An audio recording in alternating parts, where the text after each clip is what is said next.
Congresswoman, if in fact the mandate is overturned, how do Republicans begin to position themselves to argue for a credible alternative? Because we all know the status quo is no picnic either.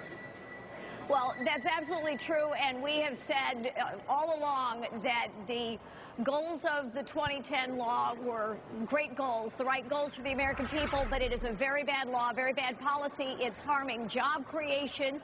It will cost the American people $2 trillion worth of bureaucracy that they simply don't need. It will actually decrease access to care, and it takes $500 billion of critical funding out of Medicare. So we need to do things differently. We need to apply common sense. We need to go step by step. And what you're going to see is that we're going to be listening to the American people. As you know, survey after survey has shown that the American people know this is a bad law. Great goals, bad. We are with them in that. We are going to listen to them and have a health care system that is patient-centered, not government-centered.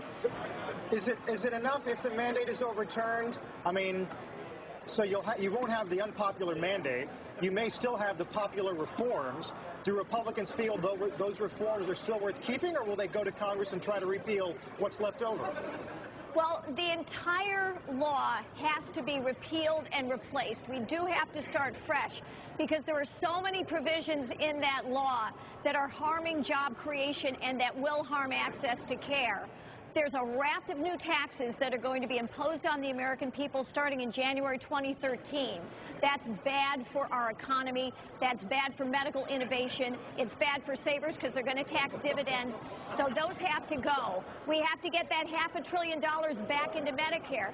That has to be redone. Every aspect of this law has to be replaced, and it can be.